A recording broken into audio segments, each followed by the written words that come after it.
नक्कीच सर. तर थोडं शेतकरी बांधवांना या प्रोग्रामविषयी माहिती द्या ना. बरोबर.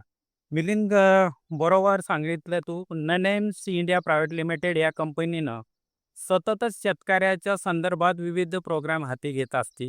त्याचाच एक नवीन भाग म्हणून बात पते की हा प्रोग्राम आपण मागच्या 1 वर्षापासून चालू केला आणि तो भारतातल्या विविध राज्यामध्ये आणि विविध क्रॉपवर आपण करीत आज तो जळगावपर्यंत, महाराष्ट्राच्या जळगावपर्यंत आज आपल्याला करण्याची संधी ननेमच्या माध्यमातून भेटते आणि आज शेतकऱ्याला आपण या माध्यमातून बात पते की या कार्यक्रमाच्या माध्यमातून शेतकऱ्याला भेंडी ह्या क्रॉपविषयी बोलणार आहे. त्या गोष्टीवरच बोलल्या जातं. ही त्याच्यात सगळ्यात महत्त्वाची गोष्ट.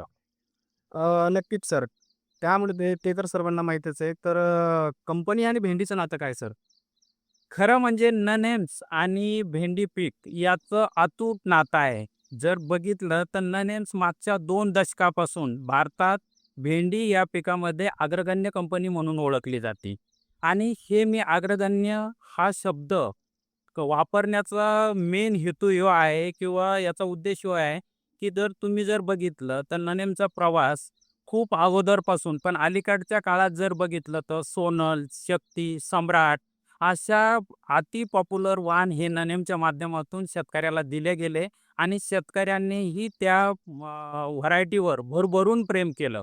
त्याच्यानंतरचा प्रवास जर बघितला तर तो सम्राटवरून सिंघमपर्यंत आलाय आणि आज आपण ज्याच्यावर कार्यक्रम घेतोय, तर ही त्याची सारांश ही त्यातली पुढची कडी किंवा असं म्हटलं तर वावगं ठरणार नाही.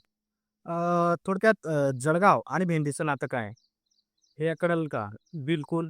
कारण तुम्ही जर बघितलं शेतकरी बंधूंनो, जे जळगावचे आहेत त्यांना तर माहीत आहे का ज्यावेळेस महाराष्ट्राचा विचार होतो किंवा भारताच्या नकाशावर जळगावचा विचार केला जातो, तर जळगाव जिल्हा हा जर फळ उत्पन्नात कुठल्या बाबतीत अग्रेसर आहे, तर नो डाऊट 1 मिनिटात कोणाचंही उत्तर असणार आहे, की केळी उत्पन्नामध्ये जळगाव जिल्हा हा आज महाराष्ट्रात नव्हे नव्हे तर भारताच्या एकूण केळी उत्पन्नाचा मोठा हिस्सा हा जळगावमधून येतो.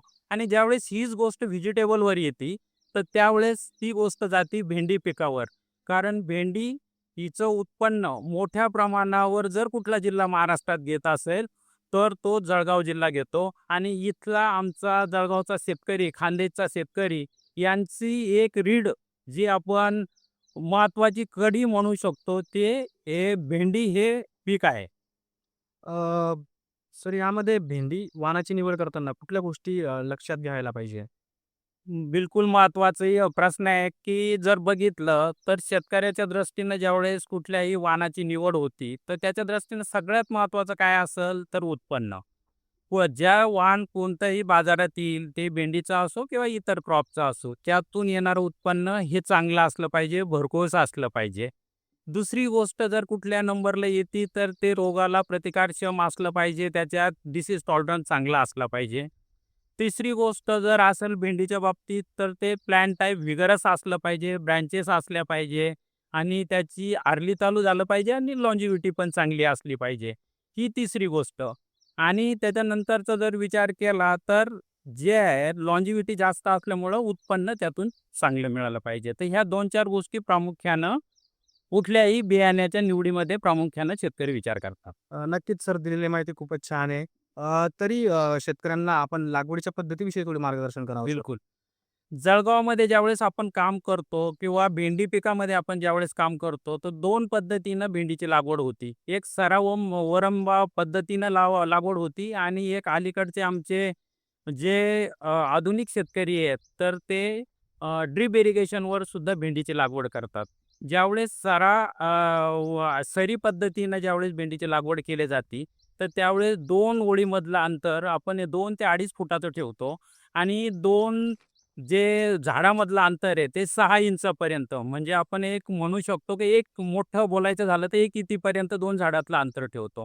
हेच जर आपण ड्रिप इरिगेशनच्या माध्यमातून जर आपण भेंडीचं उत्पन्न घ्यायचं ठरवलं, तर आपण 4 फुटाचा जर बेड असेल, तर लॅटरलच्या लेफ्ट बाजूला 2 लाईन आणि लॅटरलच्या राईट बाजूला 2 लाईन अशा एका बेडवर 4 लाईन घेतो आणि झाडातलं अंतर 6 इंचाचं ठेवतो. जेणेकरून सरी पद्धतीनं लावलं तर 2.5 ते 3 किलो बियाण्याच्या आसपास बियाणं लागतं आणि जर तुम्ही बेडवर गेला तर 2 किलो बियाणं हे सफिशियंट होऊन जातं. नक्कीच सर. लागवडीपासून तोडा साधारणपणे किती दिवसात सुरू होतो? जर तुम्ही बघितलं तर जनरली आर्लीची व्हरायटी जे म्हणतो तर ते 38 ते 45 दिवसात चालू होते आणि पावसाळी जर आपण विचार केला तर एक 60 दिवसात पहिला तोडा आपला येतो. बरोबर, बरोबर. तर सर आपण आज जो एवढा मुद्दा गोल आयूचा घेतलेला आहे, हं, तर या कार्यक्रमामध्ये आपण कुठल्या वाणाविषयी माहिती घेणार आहोत? बरोबर. मिलिंद, तू एकदम चांगला प्रश्न विचारलाय.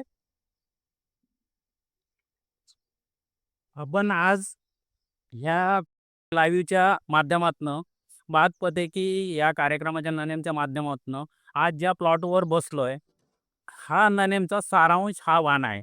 सारांश वाणाविषयी जर बोलायचं झालं, तर बाकीच्या भेंडी वाणाच्या विषयी बोललं तर त्याला स्पेसिफिक सीझन आहे. विंटरचं जर व्हरायटी असेल तर तुम्ही रेनीमध्ये यूज करू नाही शकत आणि रेनीची व्हरायटी असेल तर ती विंटरमध्ये चालत नाही. पण सारांश हे एक असं वाण आहे की याच्यासाठी तुम्हाला कुठलंच सीझन विचारात घ्यायची गरज नाही. हे तिन्ही सीझनमध्ये, तिन्ही ऋतूमध्ये, मग ते थंडी असो, उन्हाळा असो किंवा पावसाळा असो, तिन्ही सीझनमध्ये अतिउत्कृष्ट येणारं हे वाण आहे. दुसरी गोष्ट ह्याचं जर तुम्ही आता बघा हे 5व्या-6व्या तोड्यावरचं क्रॉप आहे, त्याच्यामुळं तुम्हाला इथं जास्त लक्षात येणार नाही. तरी पण तुमच्या प्लांट टाइप लक्षात येईल की इतकं छोटं झाड असून सुद्धा नंबर ऑफ ब्रँचेस खूप जास्तीचे आलेले आहेत. तर ह्या व्हरायटीचं ते एक आहे, सुरुवातीपासून जास्तीचे फुटवे येणं. जास्तीचे फुटवे म्हणजे काय? का एक 10-12 तोड्यानंतर तुम्हाला एका दिवसात 8 जो तोडा येतो, तर एका झाडापासून 1 फळ मिळायच्या ऐवजी 2 फळं मिळू शकतात किंवा 3 फळं मिळू शकतात. जेणेकरून पर्यायाने तुमचं उत्पन्न वाढतं. त्याच्यानंतर ह्या भेंडीची खासियत सांगायची झाली, तर ELCV आणि YVMV दोन्ही रोगाला प्रतिकारक्षम हे वाण आहे. त्याच्याचमुळं हे दोन्ही सीझनसाठी सुद्धा आपण रिकमेंड करतो. त्याच्यानंतर बघितलं तुम्ही तर पावडरीचा अटॅक खूप जास्तीच येतो. तो पण तुम्हाला या वाणावर आलेला दिसणार नाही. आणि आमच्या शेतकरी बांधवाच्या दृष्टीनं सगळ्यात महत्त्वाचं म्हणजे याची फ्रूट क्वालिटी. फ्रूट क्वालिटी जर बघता तर बिलकुल ग्रीन, स्लिम फळ आहे आणि याच्यात भरभरून दाणे भरलेले आहे, ज्याच्यामुळं वजन खूप चांगलं भेटतं. आणि शेतकऱ्याला काय पाहिजे तर वजन पाहिजे. जर तुम्ही इतर वाण बघितले आणि आमच्याकडे 40 किलोचं कॅरेट आहे, ते जर भरलं तर 38-37 किलो कितीही दाबून भरलं तर वजन येतं. पण सारांश जर केली तर तुम्हाला 40 किलोपर्यंत आरामशीर याचं वजन येऊ शकतं. नक्कीच. आणि आत्ता मी लेबरकडे जाऊन आलो. इथं पाठीमागं पिकिंग पण चालू आहे. मी लेबरशी बोललो. तर लेबरचं म्हणणं आहे की याच्या इतकं तोडणीसाठी सोपं वाण बिलकुल दुसरं कुठलंच नाही. तर ह्या सगळ्याच म्हणजे परफेक्ट पॅकेज ज्याला म्हणू आपण, सारांश ही जे वाण आहे, सर्व गुण, तर हे सर्व गुण संपन्न आहे. आज के एपिसोड को देखने के लिए धन्यवाद। अगले एपिसोड में फिर मिलेंगे। Stay tuned.